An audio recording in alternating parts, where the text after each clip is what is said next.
Let's look next at some photographs by Gordon Parks.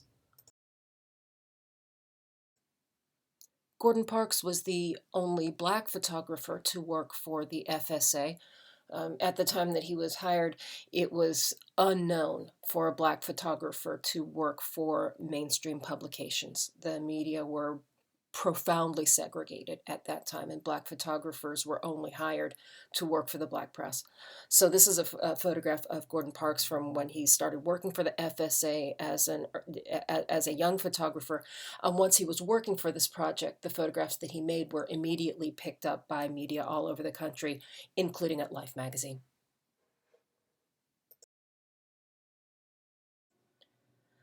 Gordon Parks, as a photographer, worked in many places. He was based in Washington, D.C., but traveled quite a bit for his photography. He originally got his start professionally in Chicago.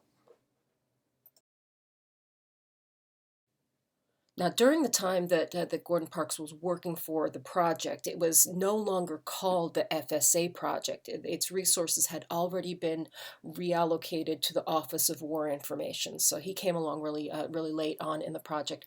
Here's a photograph that he made in 1943. So he was working for the FSA and was sent on assignment to photograph the black pilots who were trained as and called the Tuskegee Airmen. They were an all black fighter pilot unit. Gordon Parks photographed them and spent a long time working with them, going on training exercises and things. He was called off of this job very abruptly and with no explanation. And the media contracts to use those photographs were terminated as well, again with no explanation. So that sort of thing was just how projects got killed at that time. These photographs were published a couple of years later, though. When Gordon Parks first came to work for the photographic project, Roy Stryker asked him what he thought of Washington D.C. and Parks said, "Well, I think Washington D.C. what it represents to me is the seat of democracy." You know, he's trying to say the right things about D.C.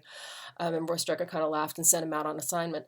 And Parks spent time with a few people that he got to know when he came to D.C. first. One of these people was Ella Watson, and she was a cleaning woman. She worked in the halls of Congress, and so he spent time with her family, with the grandchildren that she cared for, and he came to realize right away the profound segregation and the difference in ways of life between the white people and the black people who worked there in Washington D.C. Here's another photograph from the series with Ella Watson, showing other family members and the way that they lived.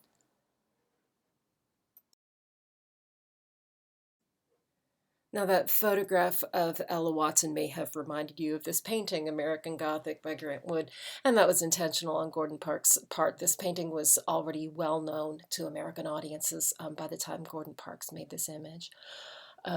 Gordon Parks said that when he first brought those photographs to Roy Stryker, he put them down in front of him and said, "Well, what do you think?" And Roy Stryker just kind of shook his head and said, "Well, it's an amazing photograph, but you're going to get us all fired." So they buried the photograph. It was put in the files and it wasn't taken out for years after.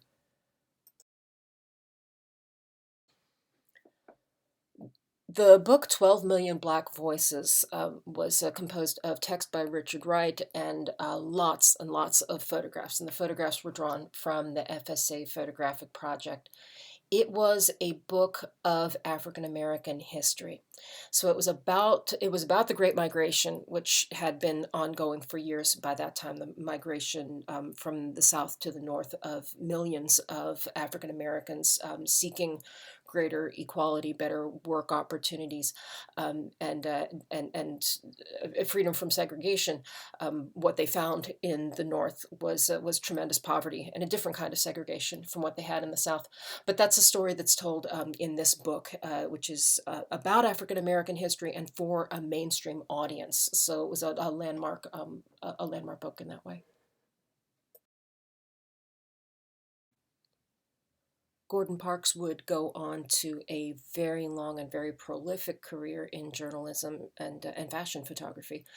He worked for Vogue magazine, photographing fashion. He did editorial and advertising photography, but he was best known for the work that he did for Life magazine. He started photographing for Life magazine while he was working for the FSA in the 40s, and continued to work for Life magazine right up until they stopped publication in the 70s. He was also a filmmaker and published three autobiographies. Dorothea Lange was working for the Office of War Information when the United States government created the program to relocate Japanese Americans from their homes in California to camps in other places where they had to spend the rest of the war. And she was put on assignment to photograph this group of Japanese Americans that were being moved out of San Francisco.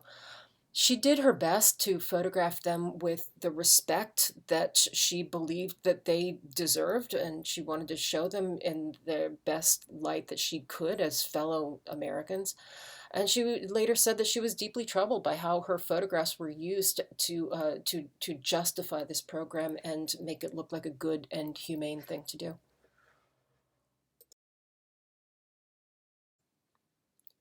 Ansel Adams was another photographer who was hired by the government to document the relocation of Japanese Americans. So he photographed this camp at Manzanar, and you can see how he brought his well-known skills for photographing the mountains, and how they sort of visually seem so completely out of sync with the little wooden buildings that in the camp where people resided in the foreground.